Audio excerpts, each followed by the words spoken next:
사랑과 은혜를 나누기 위해 제작되었습니다.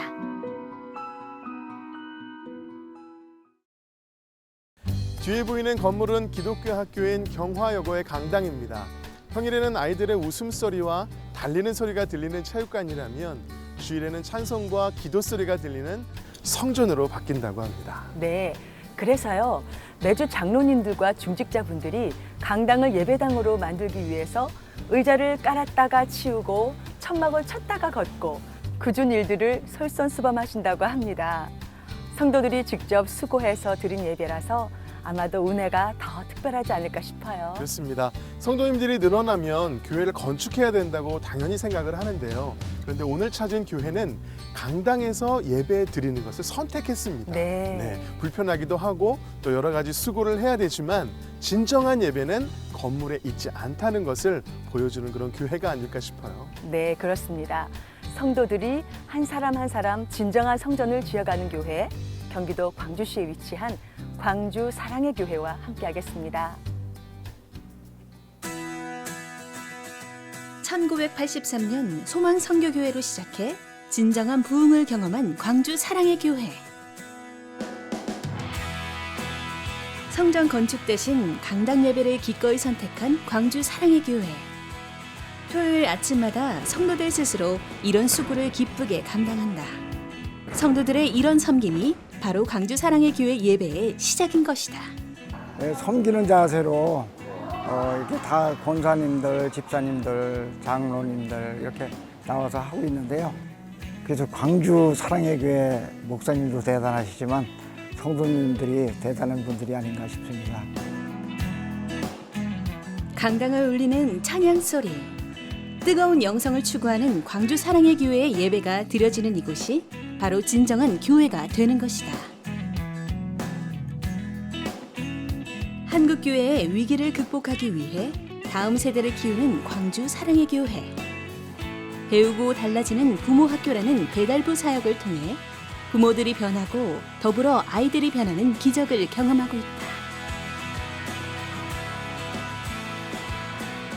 제자 훈련, 전도 폭발, 성경대학 등 다양한 훈련을 통해 성도들을 예수 닮은 제자들로 세워가고 있다. 삶을 살리는 예배를 드리는 교회, 광주 사랑의 교회의 교회 행전이 시작된다. 광주 사랑의 교회 박희성 목사님 나오셨습니다. 목사님 안녕하세요. 안녕하세요.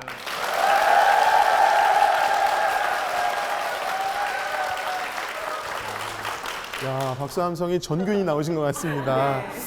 우리 목사님께서 교회에 부임하셔서 부흥은 물론이고 학교 강당에서 예배를 드리는 네. 그런 선택을 하셨는데 어떻게 그런 결단과 선택을 하셨는지. 우선 교회가 부흥이 됐습니다. 하나님의 은혜로 부흥이 되고 나니까 당장 생긴 문제가 이제 예배 드리는 공간 협소하고 또 무엇보다도 주차장이 부족했습니다. 교육 공간도 없고요. 그래서 이럴 때는 이제 대개 교회들이 건축을 하지 않습니까? 네. 가만히 생각을 해보니까 저희 교회가 그렇게 돈이 많이 없어서 건축을 하려니 은행에서 과도한 빚을 이제 저희들이 져야 되고, 그럼 이제 그 다음부터 건축하고 나서부터 빚을 갚으려고 거기에 집중을 해야 되고 온 에너지를 다 쏟아야 되니까 네. 이렇게 되면 교회가 정말 해야 될 본질적인 사역을 못할 수도 있겠다. 또 이게 좀 소홀히 될 수도 있겠다는 생각이 들었습니다. 그래서 우리 장로님들과 함께 우리 성도들과 함께 고민을 좀 많이 했죠.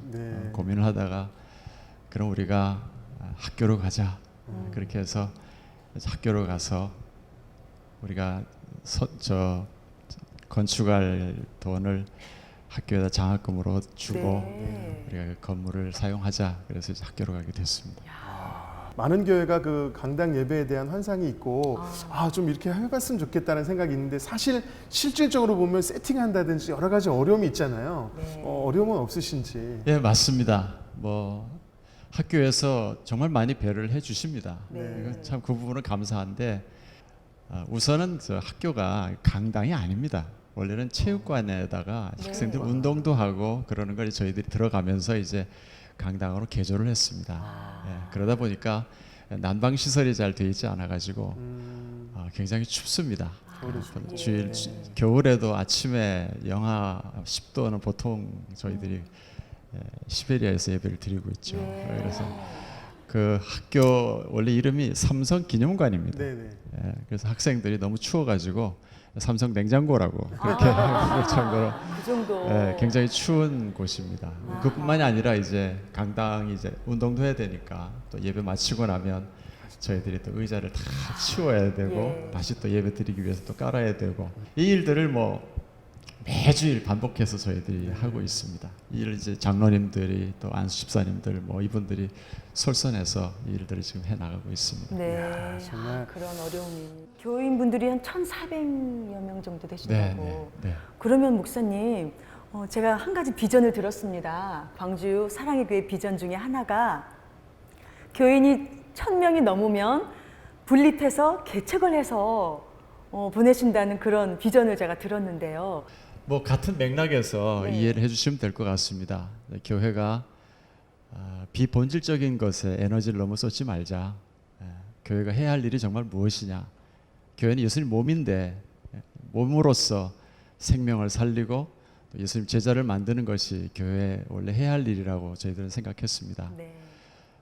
원래 교회 그 선교 역사를 보면 네. 교회가 힘이 생길 때는 타락을 하게 됐었거든요. 그래서 교회가 커지면 아무래도 돈이 많이 생기게 되니까 네. 그것이 오늘날 우리 한국 교회가 세상 사람들에게 좀 지탄을 받는 그런 부분이 아닌가 생각도 들었어요. 네. 어떤 목사님께서 그런 말씀을 하시더라고요.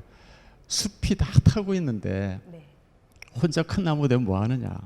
그래서 뭐 큰 나무라고 성할 줄 아느냐. 이 말씀이 제 마음에 와 닿았습니다. 네. 그래서 우리 교회만 그냥 무작정 키우는 것이 이게 능사가 아니고 우리 모든 아름다운 숲, 우리 모든 건강한 교회를 만들어가면 더 좋겠다. 네. 그렇게 생각을 해서 우리 교회가 힘을 좀 빼자. 힘을 빼면 타락하지도 않고 또 네. 힘을 빼면 더 건강한 교회를 더 많이 만들 수 있으니까 그런 생각에서 이제 네. 개척을 시작을 했습니다. 네. 내가 말씀을 다 못 드렸지만 뭐 그것뿐만이 아니라 우리 교회에서는 그 외에도 힘을 빼기 위해서 네. 우리 장로님들이 자진해서 이렇게 시무장로의 어떤 역할을 하지만 네. 행정 시무장로로서 다시 말하면 당회원으로서 사역은 7년 정도로 제한을 하자. 그렇게 네. 해서 그렇게 좀 정하고 우리가 네. 추진하고 있습니다. 본질을 놓치지 않는 교회인 만큼 오늘 간증해 주신 세 분도 이 복음이라고 하는 그 은혜 가운데서 간증을 해 주시지 않을까 그런 네. 기대감이 생깁니다. 지금부터 광주 사랑의 교회 성도님들이 직접 고백하시는 교회 행전을 시작하겠습니다.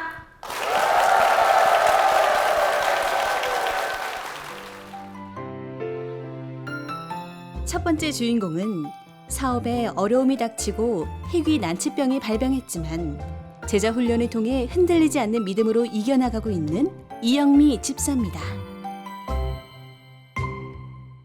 저는 유치원 교사에 대한 꿈이 있었거든요. 그래서 직장을 그만두고 퇴직금으로 연수원에 들어가서 공부를 하던 중에 그곳에서 만난 언니가 예수님에 대해 전하면서 함께 교회 가자고 했고요. 별 다른 거부감 없이 그냥 교회 다녔었습니다. 결혼을 하고 이제 조금은 안정적인 생활을 누리는 듯 했지만 곧바로 아기가 생기면서 그 넉넉하지 않은 형편은 억적같이 살아온 제가 더 억적같이 살아가는 길에 오르게 했었습니다. 어떻게 해서든지 돈을 모으려고 했었고요. 방송대 유아교육과를 졸업을 하고 이곳 광주로 이사를 와서 가정어린이집을 운영했었는데 그게 잘 되다 보니 조금 자만심도 생겼었고 또 우리 어린 딸들에게 운영으로 인한 보살핌을 제대로 해주지 못하다 보니까 미안함이 너무나 커서 제가 다른 곳으로 눈을 돌리게 되었었습니다. 그때 제 마음에 예수님은 없더라고요. 여유가 있는 상태에서 학원을 차린 게 아니었기 때문에 가파른 지출은 저에게 너무나 극심한 스트레스로 다가왔었습니다. 8살과 4살 난 딸들에게 제가 어렸을 적 겪었던 엄마 없는 빈자리를 물려주고 싶지 않아서 한 것이 더 컸는데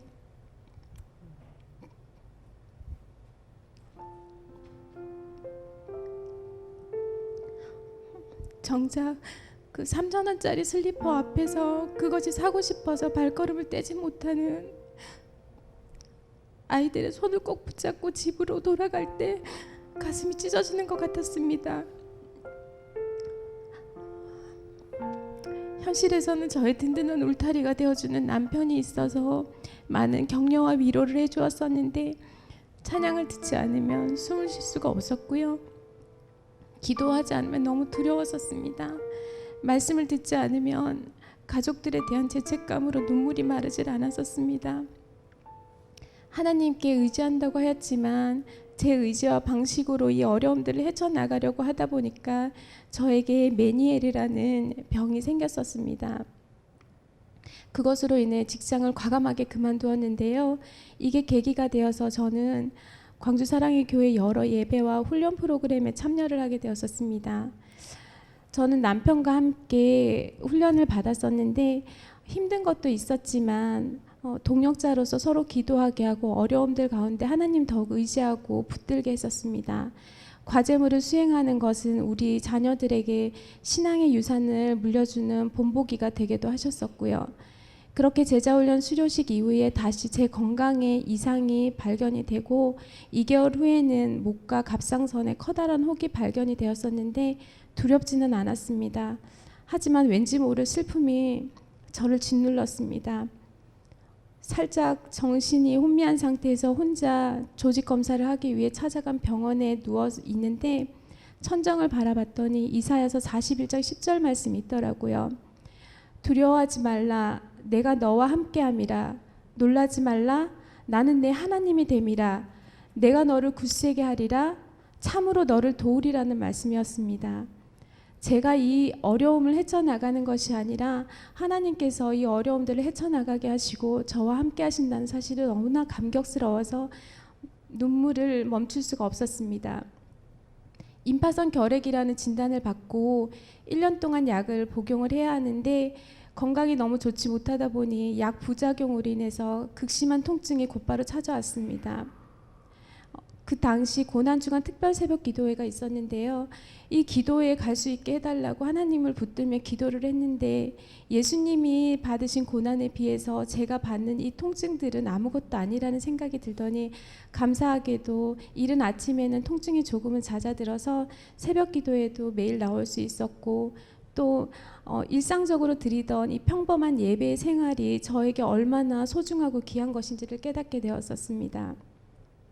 그렇게 2주가 지난 후에 제가 우연치 않게 들은 병원을 소개받아 갔었는데 약과 치료를 같이 병행을 했었습니다. 그런데 의사 선생님께서 제가 부작용이 너무 심하다 보니까 조심스럽게 약을 끊고 치료하는 것에 대해서 권유를 하셨는데요. 결핵 약을 끊는다는 것은 제 생명을 담보로 해야 하는 일이었습니다. 남편과 함께 기도를 하는데 내 생명의 주권자 되시는 분은 하나님이심을 깨닫게 하시더니 평안함으로 약을 끊고 치료를 할 수 있게 해주셨고요. 1년이 아닌 3개월 만에 결핵균이 사라졌습니다.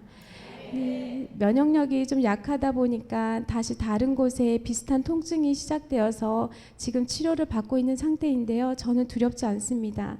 왜냐하면 제자 훈련을 통해서 하나님께서 저를 이렇게 견고하게 세워주셨기 때문입니다. 저는 압니다. 이 고난은 하나님께서 주신 것이 아니라 전적으로 제가 해결하려고 했던 탓에 생긴 것임을요.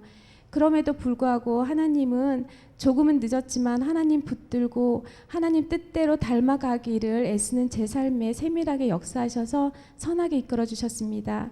제 의지가 살아있을 때 내려놓음이라는 것은 결코 쉬운 것은 아니었습니다. 하지만 그 의지마저도 내려놓게 하심으로 하나님께서 제 마음 가운데 평안이라는 감사의 선물을 가득히 채워주셨습니다.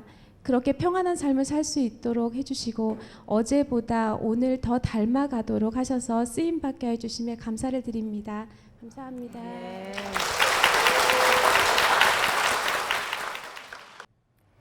우리 이영미 집사님의 아주 솔직담백한 간증을 참 잘 들었습니다. 메니에르 병이 저는 처음 들었거든요. 어떤 병이에요? 세상이 이렇게 저는 가만히 서 있는데 세상이 다 돌아가니까 제대로 서 있을 수도 없었고요. 네. 또 구토와 어지럼증과 두통이 심해서 일상생활이 많이 힘들었었습니다. 그런데 이게 곧바로 고쳐지는 게 아니라 평생 안고 가야 하기 때문에 아이고, 항상 예. 컨디션을 계속 조절을 하면서 이렇게 지내야 하는 것입니다.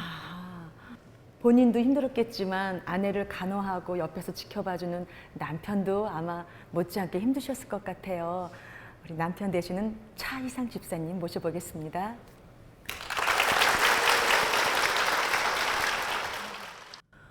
아내가 아프실 때 그 간호하시고 뒷바라지 하시느라고 못지않게 힘드셨을 텐데 아내분이 아파하실 때 마음이 어떠셨습니까? 집사님.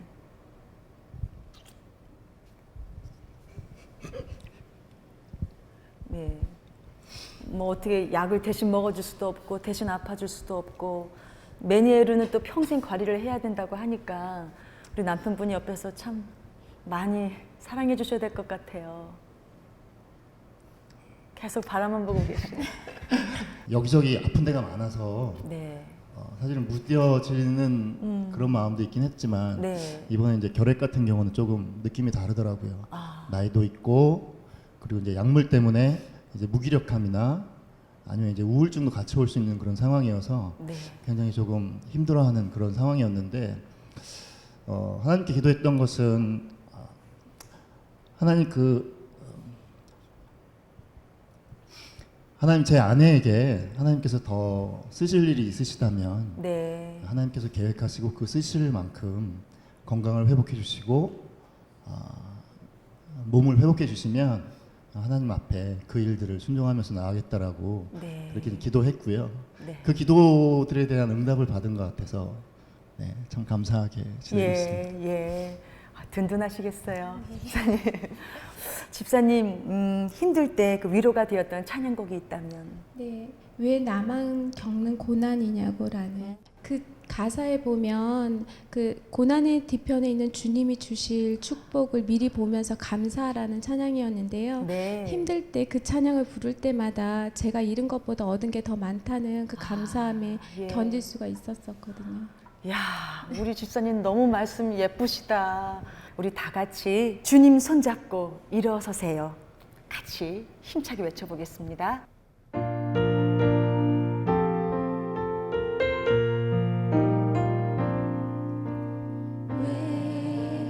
나만 겪는 고난이냐고 불평하지 마세요. 고난의 뒤편에 있는 주님이 주실 축복 미리 보면서 감사하세요. 힘을 내세요. 힘을 내세요. 주님이 손잡고 계시잖아요. 주님이 나와 함께함을 믿는다면 어떤 역경도 이길 수 있잖아요. 어떤 역경도 이길 수 있잖아요.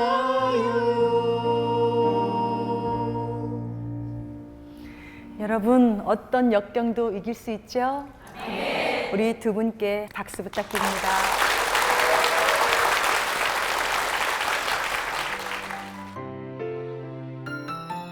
두 번째 주인공은 모태신앙으로 믿지 않는 가정에 시집가면서 영적인 갈등을 겪다가 다시 한번 예수님의 십자가 사랑을 깊이 체험한 곽선영 집사입니다. 저는 모태신앙으로 신앙인격이 훌륭하신 부모님 밑에서 어려서부터 교회, 학교, 집밖에 모르는 학창 시절에 모범생 소리를 들으며 교회 생활 열심히, 신앙생활 열심히 하면서 성장했습니다. 그런데 청년 시절 그때 당시 가장 잘 나갔던 증권회사를 다니며 망가지기 시작했습니다. 주가 포인트가 1000포인트를 넘기며 최고의 호황을 누렸고 보너스가 1200%로 매달 지급되는 그런 때였습니다. 거의 매일 회식을 했고 2차는 기본이었습니다. 정말 부끄러운데요. 그때 회식을 하면서 술을 배웠고 2차로 나이트를 다니면서 춤과 밤문화를 즐겼습니다. 그러면서 점점 예배 생활은 소홀히 했고 무늬만 그리스도인의 생활을 하다가 지금의 남편을 만났습니다. 남편은 믿음이 없었고 그래도 저는 교회 다녀야 결혼하겠다는 그 약속을 받고 결혼 전에 몇 개월간 남편과 함께 예배도 드렸습니다. 그런데 결혼해 보니 막상 시댁은 무속신앙과 불교가 좀 깊이 뿌리 내리고 있었고요. 음주를 즐기는 집안이었습니다. 기독교 집안이었던 저희 친정과는 완전히 다른 세상이었습니다. 결혼하자마자 남편은 교회를 떠났고 저도 그동안 영적으로 많이 침체되어 있었기 때문에 영적으로 환경적으로 정말 많이 눌렸습니다. 그래서 같이 교회 못 나가고 주님을 잊고 살았습니다. 그때부터 고난이 시작되었습니다. 영적으로도 힘들고 환경적으로도 많이 힘들었지만 그것보다는 저를 가장 힘들게 했었던 거는 관계적인 부분이었어요. 처음부터 시어머니를 모시고 살았는데 어머니를 모시고 사는 것이 그렇게 어려운 건지 그때는 정말 몰랐습니다. 어머니와 저는 하나에서 열까지 모든 것이 다 달랐고 다 반대였습니다. 어느 것 하나 제 맘대로 할 수 있는 것이 없었고 어머니께서 의도하신 건 아니었는데요. 그 말씀하시는 그 한 말씀 한 말씀이 저에게는 다 상처가 되어서 제 마음에 다 꽂혔습니다. 그리고 어머니를 모시고 살았기 때문에 시댁 식구들이 늘 가까이에 살았고 우리 식구들도 상처 때문에 서로가 하나로 똘똘 뭉쳐 있었습니다. 그래서 저는 남편과 결혼을 했지만 독립된 가정을 이뤘다기보다는 그냥 식구들 사이에서 저 하나 이렇게 끼어 들어간 그런 느낌이었어요. 그리고 모든 일과 모든 결정들이 시댁 식구들 중심으로 이루어졌고 그 틈에서 저는 항상 이방인이라는 생각이 들었고 늘 소외감을 느끼며 살았습니다. 제가 의지할 사람이라고는 남편밖에 없었는데 남편도 저희의 울타리가 되어주지는 못했습니다. 꽃다운 나이에 시집 와서 내 살림 한번 마음대로 해보지 못하고 정말 우리 식구들이 끼리 알콩달콩 살아보지도 못해서 참 그게 가슴에 많이 좀 맺혀 있었습니다. 어느 누구도 제 이야기에 귀 기울여 주지 않았고 남편조차도 전혀 소통이 되지 않았습니다. 그래서 저는 마음문을 닫아버렸고 자기 연민에 빠졌고 그리고 제 안에 갇혀서 살았습니다. 그렇게 시간이 지나면서 제 정체성은 완전히 사라져버렸고 자존감은 완전히 바닥을 쳤고 삶에 대한 어떠한 기대감이나 소망 이런 것들이 없이 하루하루 그냥 그렇게 살아갔어요. 하루하루 그렇게 살아가다가 이제 큰아이가 초등학교 들어가서 아이들을 위해서라도 교회를 나가야 되겠다 생각을 했는데 생각처럼 쉽지 않더라고요. 그런데 이제 결정적인 사건이 발생을 했습니다. 남편 친구 와이프가 아이만 데리고 놀러 왔어요. 놀러 왔는데 이제 저희 시댁이랑 이제 문화적 환경이 비슷해요. 그래서 이제 답답함을 저한테 이야기를 하면서 점을 보러 가겠대요. 점을 보러 가야 되는데 좀 같이 좀 가달라고. 그래서 제가 그때 거의 불신자나 다름이 없었기 때문에 얼떨결에 같이 따라갔습니다. 따라가서 이제 여럿이서 갔기 때문에 이렇게 그냥 거실 같은데 둥그렇게 앉아서 그 친구가 그 일을 다 봤어요. 일을 다 봤는데 갑자기 점쟁이가 우리 둘째 아들을 보더니 눈빛이 번쩍이는 거예요. 눈빛이 번쩍이고 막 너무 탐을 내는 거예요. 우리 아이를 탐을 내면서 정말 크게 달 아이라고 그러면서 내 수제자를 삼고 싶다는 거야. 거기서 제가 뒤로 넘어갈 뻔했습니다. 그래서 그날 바로 아이들을 데리고 집에 와서 하나님 앞에 엎드렸습니다. 제가 결혼하고 나서 주님을 떠나서 처음으로 하나님을 찾게 되는 순간이었어요.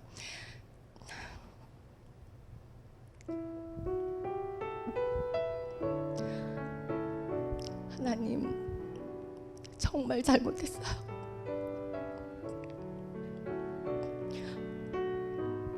정말 잘못했다고 하나님 앞에 회개하고 이 아이들은 하나님의 자녀고 하나님의 자녀로 키우겠습니다 약속을 드리고 그 다음날 바로 교회로 나왔어요. 이제 정말 긴 시간 세상 방황을 끝내고 주님께 다시 돌아왔습니다.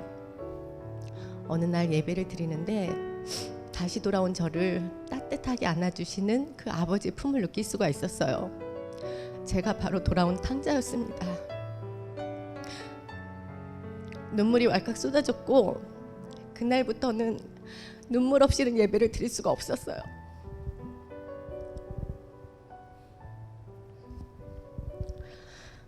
예배 드릴 때마다 눈물로 기도하고 찬양할 때마다 하나님께서 나의 망가지고 무너진 마음을 만져주시고 위로하시는 것을 느낄 수 있었어요. 그렇게 성령께서 함께 하심을 느끼고 마음이 서서히 안정을 찾고 그때부터 다시 열심히 신앙생활하기 시작했습니다. 시댁 식구들의 구원을 위해서도 열심히 기도했고 제자 훈련도 받았고 그러면서 교만해졌어요. 나름 믿음이 잘 성장하고 있어. 뿌듯한 마음을 가지고 시대 식구들을 판단하고 정죄하기 시작했어요. 그런데 하나님께서 저를 말씀 앞에 세우셨어요. 마음을 다하고 목숨을 다하고 뜻을 다하여 주 너희 하나님을 사랑하라. 내 이웃을 내 몸과 같이 사랑하라. 보이는 내 형제를 사랑하지 않으면서 안 보이는 하나님을 사랑하는 것은 거짓말이다. 그 말씀 앞에 제 자신을 직면하게 하셨어요. 제 안에는 하나님을 사랑하는 마음도 이웃을 사랑하는 마음도 또 십자가에서 나를 피 흘리신 사랑도 그 어떠한 사랑도 없었어요. 아무것도 없었어요. 내 안에는 상처와 미움과 분노 그런 부정적인 감정들만 있었어요. 그래서 저는 정말 제 모습에 큰 충격을 받았습니다. 그 후 2년 동안 이 사랑 때문에 정말 하나님 앞에서 가슴을 찢으며 하나님과 씨름하고 몸부림치던 그런 시간들이 있었습니다. 머리로는 말씀에 순종해서 사랑해야 된다는 걸 알겠는데 제 안에 사랑이 없었기 때문에 사랑하지도 못했고 사랑할 수도 없었어요. 그리고 사랑하기 싫었어요. 그 기간 동안에 저는 정말 칠흑같이 어두운 깜깜한 긴 터널 한가운데서 저 혼자 서 있는 그런 느낌이었어요. 그리고 제 영혼이 너무도 목이 마르고 갈급해서 정말 죽을 것만 같았어요. 그래서 하던 일을 다 내려놨어요. 하던 일을 다 내려놓고 하나님을 만나야겠다는 생각이 들었어요. 오직 하나님께 집중하고 전심으로 하나님의 얼굴을 구하며 나가기 시작했어요. 목요일 해븐리 워십 예배 때 성령의 강한 임재하심을 느꼈어요. 그 임재 안에서 하나님의 마음과 하나님의 사랑을 부어달라고 정말 눈물 콧물 다 흘리며 부르짖으며 기도했습니다. 그때 하나님께서 저를 만나주셨어요. 하나님의 영광이 제게 임하셨고 저는 그대로 고꾸라져서 그 하나님을 온몸과 마음으로 다 느낄 수가 있었어요. 그 하나님을 느낄 수 있는데 그 하나님을 다른 어떤 말로도 표현할 수가 없어요. 그냥 하나님의 하나님 되심이라고밖에 설명할 수가 없을 거예요. 그 하나님의 영광 앞에서 저는 제가 얼마나 추악하고 더러운 죄인인지 그때 처음 알았어요. 전 제가 죄인인지는 알았지만 추악하다고는 생각해 본 적이 없었거든요. 근데 그 영광의 빛 앞에서 제가 얼마나 추악하고 더럽고 냄새나는 죄인인지 그때 처음 알게 되었어요. 그리고 정말 우주에 떠다니는 먼지처럼 내가 아무것도 아닌 존재구나. 그걸 알게 되었어요. 근데 중요한 거는 정말 예수님께서 그런 나를 위해서 그런 나를 대신해서 죽기까지 사랑하셨고 나의 모든 죄를 다 용서하셨고 내 모습 있는 그대로를 받아주셨다는 거예요. 저는 그날 너무나 감사하고 정말 이 주체할 수 없는 눈물에 엎드려서 통곡하고 회개하고 나의 자아를 그날 십자가에 못 박았습니다. 그래서 갈라디아서 2장 20절 말씀이 내 영혼 깊은 곳에서 나의 고백이 되어서 흘러나왔습니다. 그날 저는 주님과 함께 죽었고 나는 죽고 예수로 사는 삶이 시작되었습니다. 그리고 제 안에 갇혀서 살았다 그랬잖아요. 그 제 안에서 갇힌 것에서 벗어나서 정말 참된 자유함을 누렸고 또 저에게 상처 주었던 그 우리 가족들과 다른 사람들을 진심으로 용서하고 또 그들에 대한 긍휼함과 그 사랑이 솟아나기 시작했습니다. 그래서 그 사랑이 어머니하고 큰형님한테 흘러가서 지금은 이렇게 함께 예배드릴 수 있는 은혜를 주셨고요. 우리 두 아들, 그 두 아들은 교회 오빠 소리를 들으면서 예쁘게 신앙생활하고 있습니다. 그 후로도 몇 번의 고난도 있고 또 문제도 있어요. 근데 제게 이 십자가 사랑은 그 모든 고난을 뚫고 나갈 수 있는 원동력이 되었고, 그런 문제와 환경을 바라볼 수 있는 관점을 바꿔주셨어요. 지금도 저는 여전히 부족하고 연약하지만 이제는 제 자신이나 환경을 바라보지 않고 내 삶은 주관하시고 붙들고 계시고 내 안에서 나를 통해서 주님의 일을 온전히 이루실 그 주님만 바라보며 주님을 신뢰합니다. 모든 영광 하나님께 올려드립니다. 감사합니다.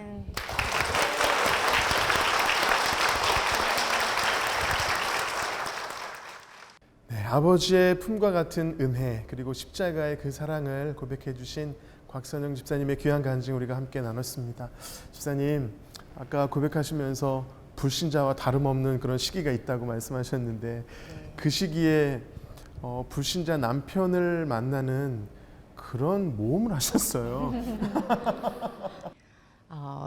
정말 힘든 시간이었어요. 그런데 지금 돌아보니까 그 힘든 시간이 없었으면 제가 여전처럼 세상 문화를 즐기면서 그렇게 살았을 것 같아요. 그렇죠. 그 시간을 통해서 네. 저를 불러주시고 만나주셔서 정말 네. 주님의 그 사랑을 부어주시고 정말 축복을 알게 해주신 하나님께 너무나 감사드립니다. 네, 아멘입니다. 다 하나님의 은혜인 줄로 믿습니다. 그 어려운 시기에 함께 하신 분이 계세요. 우리 김영아 집사님 나와 계십니다. 박수로 맞아주시겠습니다.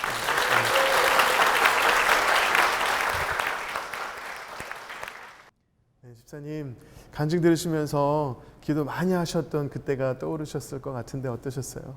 사실 이제 교회 집사님이기 이전에 네.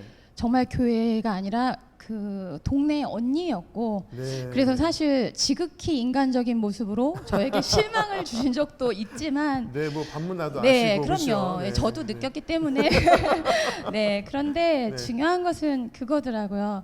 하나님을 정말 사랑하는 사람이 이분이고, 네. 그리고 저희가 늘 소망이 그리스도의 향기를 저희가 흘러내리는 자인데 네. 바로 그런 분이 집사님이시고, 동네에 또 안 믿는 여러분들이 네. 이분의 인내와 사랑을 신뢰하면서 하나님을 신뢰하세요.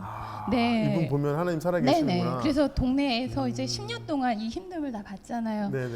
그러니까 전부 다 정말 교회가 아니고는 하나님이 아니고는 살아갈 수 없는 사람이 이분이고, 그래서 정말 아까의 고백이 귀하신 것처럼 네. 정말 오직 하나님만으로 만족하시는 그것만으로 족하다라는 고백을 하신 이분이 저 신앙적 멘토입니다. 이제는 네. 멘토가 되셨어요. 네, 정말 존경스러울 정도입니다. 야. 예. 부럽습니다. 이제 아드님들은 교회 오빠가 되시고 그 다음에 우리 시어머니와 시누이가 교회 나오는 놀라운 은혜가 있었어요. 역시 주님의 사랑밖에 없는 줄로 믿습니다. 네. 네. 그런데 좀 안타까운 건 남편분이 아직 교회에 안 나오고 계시는데 남편분을 위해서 어떤 기도를 지금 하고 계신가요? 남편을 위해서 기도할 때면 하나님께서 남편을 참 사랑하고 있다는 네. 그 마음을 느낄 수가 있어요. 네. 그리고 남편이 늘 하는 말이 하나님이 나를 만나주시면 내가 말려도 내가 다 전도하고 다닐 거야 라는 말을 해요. 그래서 저는 이제 기도할 때 사도 바울처럼 하나님께 막서 만나주셔가지고 네. 정말 많은 영혼을 전도하는 그 네. 복음의 통로로 쓰임받게 해달라고 기도하고 있어요. 한 살이라도 젊었을 때. 네, 제가 볼 때는 준비된 영혼입니다. 하나님께서 곧 부르실 것 같은데 조금만 더 나오세요 하면 나오실 것 같아요. 우리 영상 편지 한번 썼으면 좋겠어요. 여보, 저예요. 내가 당신 사랑하는 거 알고 있죠? 당신이 지금은 하나님을 믿지 않고 있지만 당신 마음에 하나님을 만나고 싶어 하는 그 마음을 나는 알고 있어요. 그래서 뒤에서 기도하면서 기다리고 있어요. 당신이 언제든지 마음이 열리면 저한테 얘기해주고 그때 같이 나와서 하나님한테 예배해요. 사랑해요. 항상 뒤에서 기도하고 있습니다. 이 두 분을 위해서 큰 박수 부탁드리겠습니다.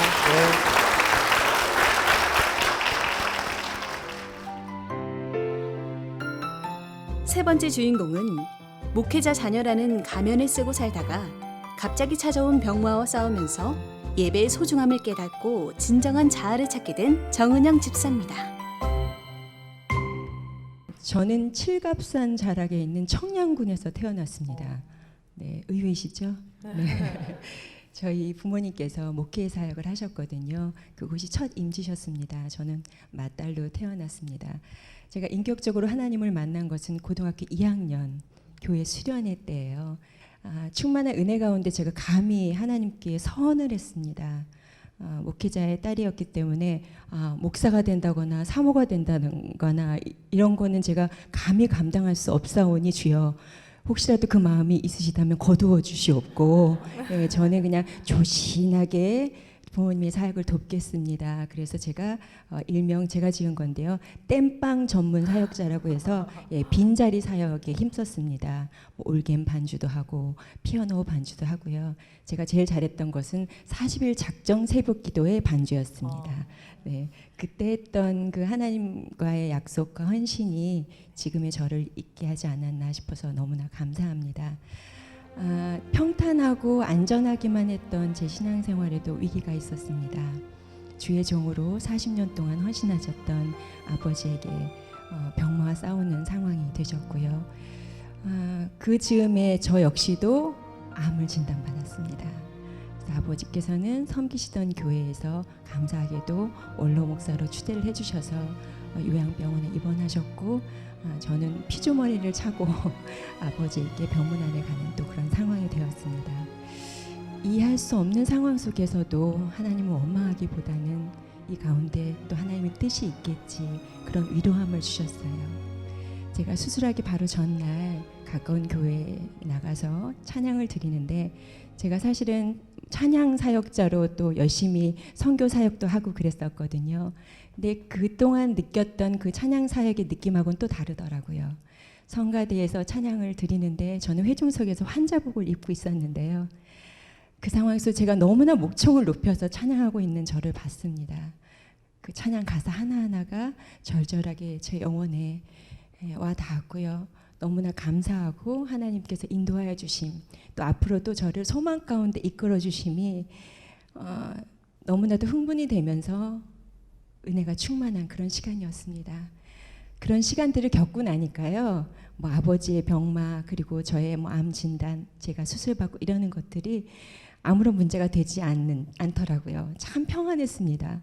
참 세상에 줄 수 없는 평안함을 그때 누렸어요. 너무나 감사했습니다. 그런데 제가 조건적으로는 감사할 수 없었던 상황이 남편은 지방에서 이제 근무를 하고 있어서 전 주말 부부였거든요. 그리고 병수발 하시는 어머님에게는 제가 암을 진단받았다고 말씀을 드릴 수가 없었습니다. 그래서 저 혼자 방사선 치료를 한 달 동안 받고 또 이제 작은 수술방에 들어가는 몇 번의 시간들이 있었거든요. 지금 생각해 보면 어떻게 감당했을까 싶은데 하나님 함께 하셨기 때문에 그 모든 순간들이 참 평안 가운데서 용기 있게 운전하고 가서 수술방 들어가서 수술 받고 나오고 그러는 과정들이 지금은 상상할 수 없는데요. 주님께서 함께 걸어가 주시고 제 손 잡아주셨기 때문에 따스한 손길로 잡아주셨기 때문에 그 모든 것을 가능하게 하지 않았나 싶어서 참 할렐루야 하나님께 찬양드리고 싶습니다. 네, 그러던 힘든 시간 가운데 너무나 감사하게 광주 사랑의 교회를 섬길 수 있는 기회가 저에게 주어졌고요. 이렇게 은혜로운 공동체를 만나게 하셨습니다. 그래서 함께 기도하고 함께 씨름하면서 함께 찬양 드릴 수 있는 그런 기회가 주어졌는데요. 저 역시도 제자 훈련을 받게 되었습니다. 제가 그래도 목회자의 자녀잖아요. 우리 성도님들이 참 관심 많이 가져주시잖아요. 많이 사랑해 주시고요. 그래서 일거수일투족을 다 드러내놓는 그런 삶을 살았는데 그 삶 속에 저의 어떤 진실한 마음이 없었다는 것을 알게 하셨어요. 가면을 쓰고 산 인생이었음을 깨닫게 하셨습니다. 그래서 하나님 앞에 회개했습니다. 하나님, 이제 진짜 인생 살겠습니다. 하나님의 시선 앞에 진실된 모습으로 살겠습니다. 가면을 벗은 모습으로 사람들을 대하겠습니다. 라는 결단을 하게 되었습니다. 그 결단이 얼마나 귀한지요. 제자 훈련 끝날 때쯤 무렵에 저에게 다가온 단어는 꿈이었습니다. 또 사명이었습니다. 제가 제 건강만 생각하면서 근근히 사는 인생이 아니라 하나님 주신 삶의 목표를 향해서 사명 가지고 살게 하십시오. 라는 애통함으로 여기 자리하신 권사님과 함께 이렇게 이렇게 부둥켜 안고 애통함으로 간구했던 기억이 생생합니다. 그때 하나님께서 참 우리 하나님의 은혜는 특별하세요. 제가 사람들의 시선이 참 피곤했던 사람이잖아요. 그래서 보여지는 삶 이런 거 굉장히 싫어한다고 생각을 했는데 어떻게 좀 특이하게도 우리 하나님께서는 보여지는 삶의 영향력의 마음을 모으게 하시더라고요. 그러면 보여지는 삶의 영향력은 무엇일까 하고 제가 알아보니까 이미지 메이킹이라는 게 있어요. 날마다 내 모습을 비추어 보고 성장시키고 변화시키는 것이 바로 이미지 메이킹인데요. 저는 세상의 이미지 메이킹이 아니라 하나님의 시선에 맞춰서 날마다 하나님의 뜻에 맞춰서 성장할 수 있는 그런 이미지 메이킹을 만나게 된 겁니다.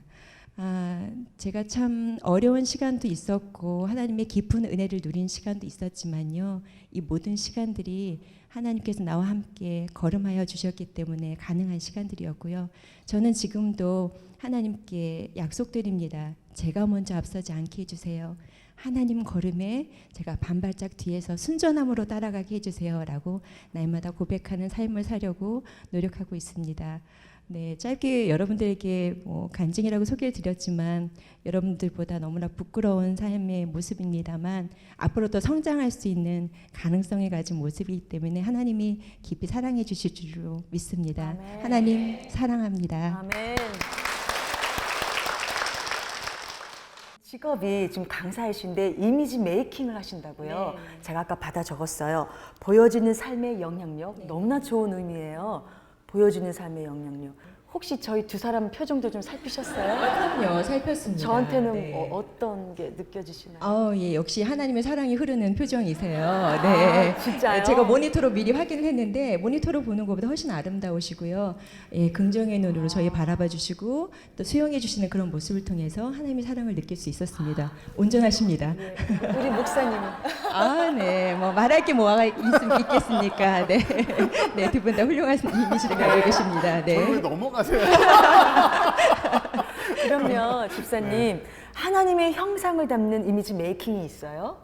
그럼요. 하나님 형상을 닮은 이미지가 있죠. 하나님이 본질은 사랑이시잖아요. 사랑, 예. 네, 하나님의 본질은 사랑이신데 사랑의 마음을 품고 있다면 우리 표정이 이런 표정은 아니시겠죠. 네. 입이 처진 표정은 아닐 겁니다. 항상 기쁨과 감사에 충만한 표정이겠죠. 그러니까 그런 의미에서 너무나 귀한 본질을 가지고 계신데 표정이 어두우셔서 이게 전함에 있어서 오해를 받으시는 분들이 있거든요.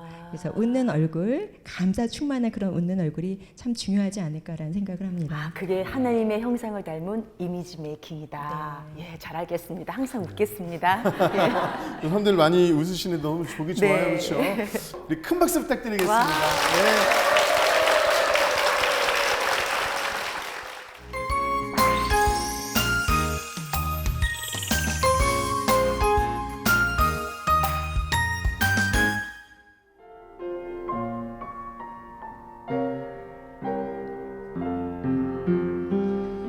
언제나 사랑해 주님은 그 자리에서 끝까지 놓지 않고 붙드시는데 부족한 내 마음은 아직 돌아올 줄 모릅니다. 모든 것을 다 잃은 것 같던 순간에도 모든 아픔이 다 내 것인 것 같다 해도 항상 지키시는 나의 주 세상을 살아갈 힘 되시네. 내게 모든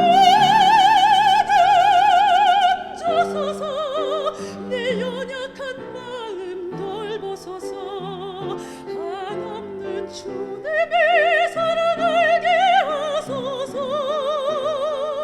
영원까지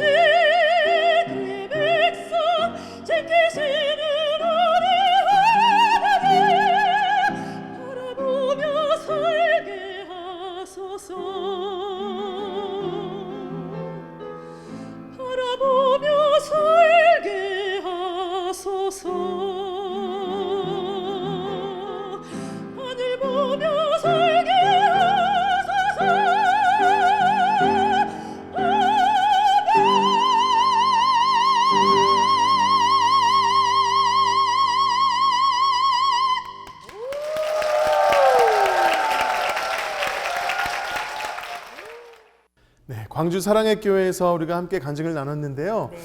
성도님들의 간증을 들어보니까 역시 교회가 복음을 놓치지 않는 교회다 보니까 복음적인 간증을 우리가 듣는 정말 행복한 시간이었습니다. 네. 네. 목사님, 성도분들의 간증 들으신 소감이 어떠십니까?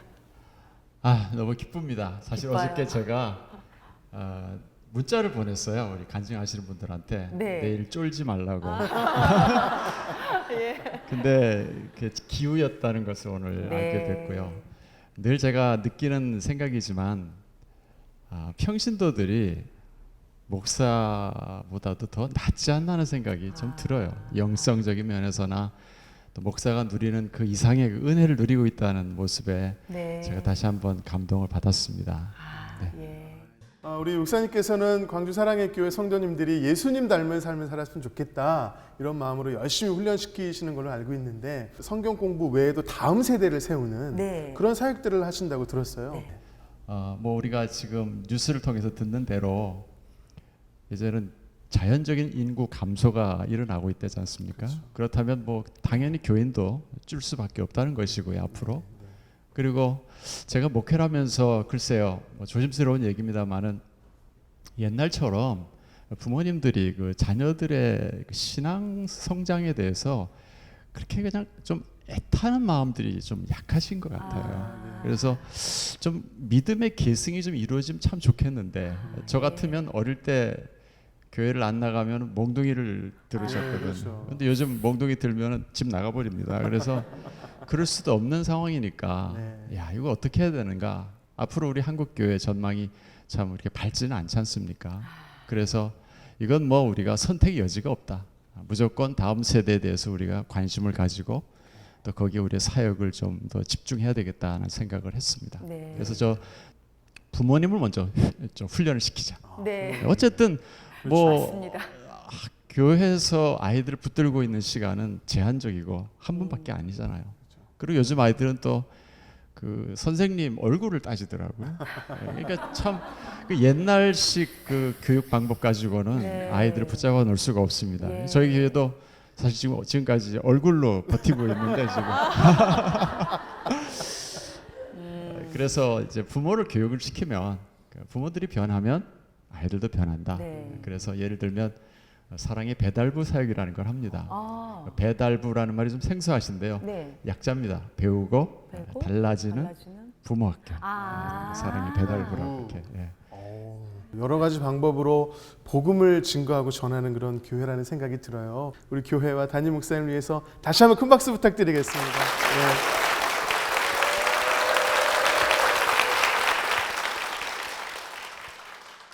우리 교회도 좀 방문해 주세요 하시는 분들은 아래 연락처로 연락을 주십시오. 저희가 기쁜 마음으로 달려가겠습니다. 지금까지 함께 해주신 여러분들 진심으로 감사드립니다. 네, 마지막으로 너는 시냇가에 심은 나무라 우리 찬양하면서 서로를 축복하며 마무리하겠습니다. 네.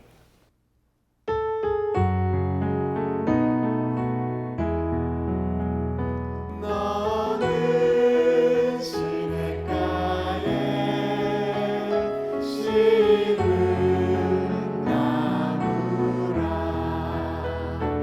하나님의 사랑 안에 익은 뿌리 내리고 주의 뜻대로 항상 사세. 주님께 영광의 박수 올려드리겠습니다. 네.